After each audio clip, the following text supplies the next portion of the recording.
The 5D Classic is a camera that I've held on to. Some people refer to it as a Classic, the Mark 1. I was trying to think of how to explain this camera to you, and in a way that's relevant for now, 2021. This is because it's a very old camera, but it's still very, very capable.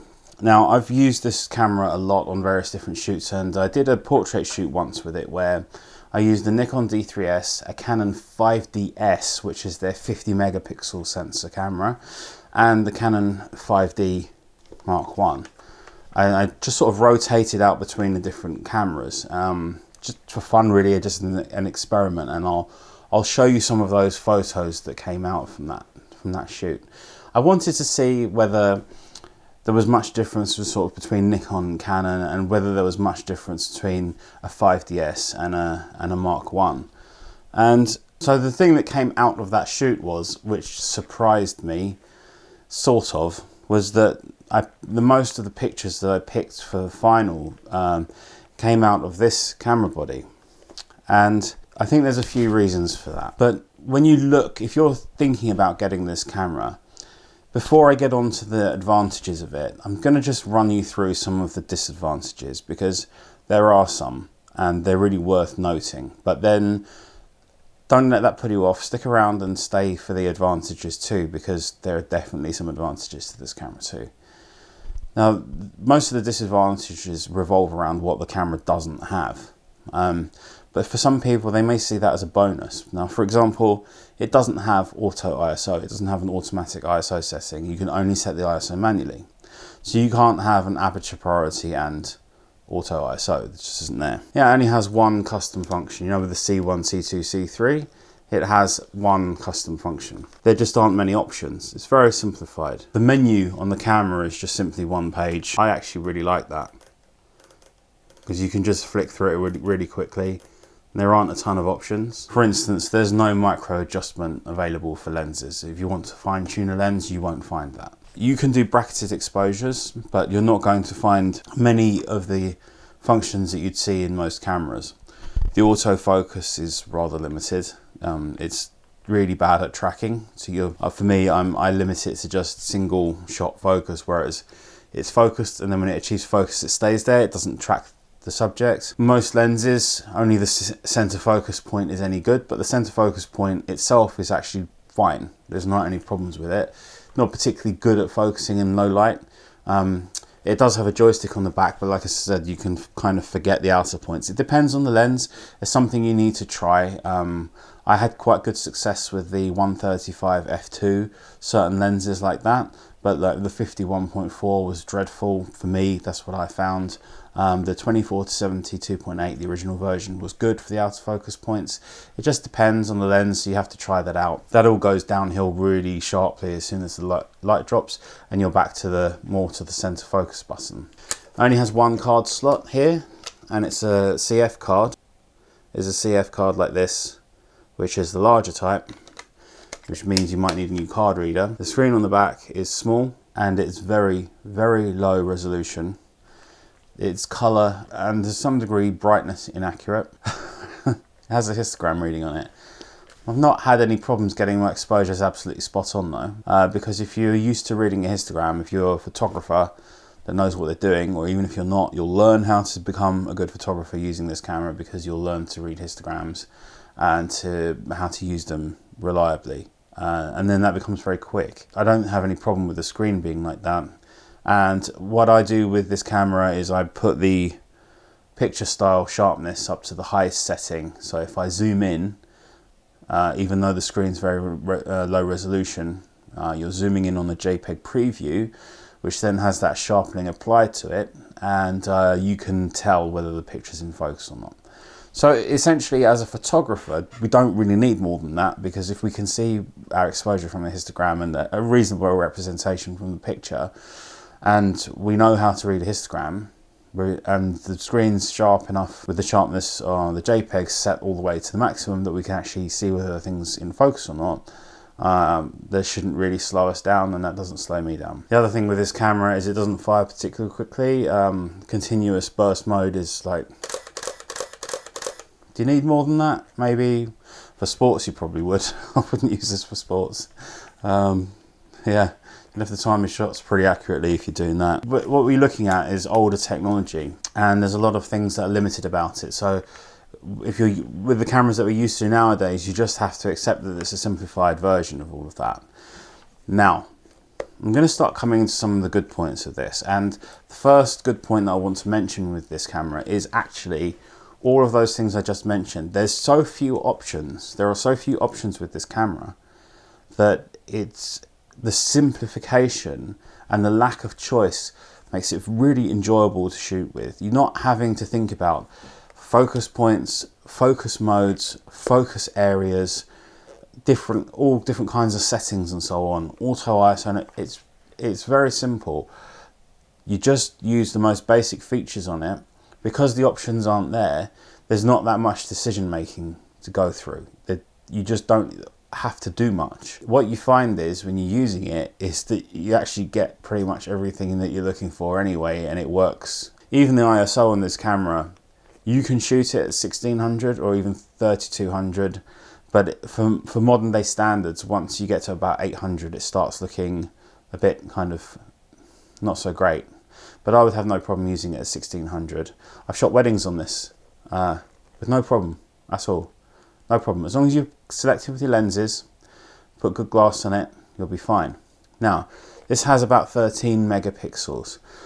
This camera has a low pass or AA filter on it, but it's very, very weak.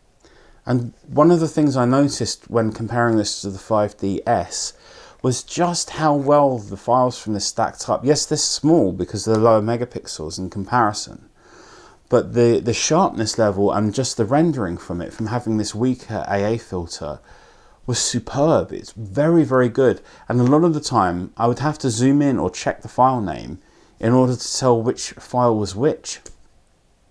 And that leads me on to something with this, is that there really is something to this early design sensor where you have a full frame sensor with not that many megapixels and a fairly weak anti-aliasing filter on it, which means that the files render in a really wonderful way. They look very, very nice and they're very, very pleasing. There's something a bit special about them, and when you see them, you know. But when you look on the computer, you can start thinking, okay, this looks better. And the choices I was making were coming out in favour of this. And it was quite interesting comparing it to the D3S, which also had good image quality, but you could see that there was something more from the 5D files. And even sometimes it's hard to select things apart, but when you make your final selection, I was shocked at how many, the vast majority, were from this camera. There's something special about it. Now, when Canon designed the sensor for this camera, for the 5D Mark I, they were trying to entice people over from film towards digital. So one of the things they tried to do was try to make the camera more film-like. Now, I don't think that they've necessarily achieved that. I think film is film and digital is digital. However, what they have done is they've created a sensor that, to me, stands apart fairly well from other digital sensors. And to that end, it has a slightly unique look, and I think that's why I was partly picking a lot of photos from this camera. Also, when I was doing that photo shoot, I did notice, for instance, that the 5DS had a better focusing system. But at the same time, I also found that I wasn't missing anything particularly. The only difference that came in was in harsh backlight. And actually, bizarrely, I felt the Nikon struggled even more, where the Nikon D3S for me in low light would beat the others handily. It wasn't doing so well in those backlight situations. I've noticed something between Nikon and Canon, if that interests you, that I've noticed that Canon seems to handle backlit situations better often, and that Nikon is always handling the low light situations better. The colours from this sensor, from this camera body, are probably Canon's finest. Now, these are 12-bit RAW files, not 14, so there's less information than you'd find on most digital cameras. Something that's really good for workflow is having a camera where there aren't color casts or color that needs fixing, because that slows you down. That's going to take time and slow you down. Being forced into a box of, you've only got shooting manual, mostly on the center focus point, no changing of tracking modes or anything, limited control set, less to think about, just get on with it. focus more on what you're doing. I still have in mind to just buy a set of really nice lenses for this camera and just crack on with it. It has a special place, I think, in my heart, this one. I do like right now, for instance, I'm filming this on a Sony a7 III, which I'm using for some video. And it is in almost all ways a better camera than this. The color and so on is better out of this one, and in everything else the Sony will technically beat it. But I would almost guarantee you that if I could put let's say a portrait shoot side by side, you would pick most of the files from this camera. You'd probably have an easier time getting the shots on the Sony, but you'd probably prefer the pictures from this one because it is just a bit special. And I think that's what comes down to this, is that what we're starting to see, I hope people can kind of understand that what you have on paper and then what you experience in the real world in terms of the photo shoot, and then what you have as a final result, they're different things. They are different things. So in many instances, for instance, this Sony or a mirrorless camera like an R5 or an R6 will get you the pictures in an easier way. You might have more fun shooting it on this, and that simplified experience is perhaps more pure and just more enjoyable, not having all of these stupid gadgets and things and electronic advancements and so on. Just having a really simple camera to just work with. It is really nice. It's a really good experience, and they're so cheap now.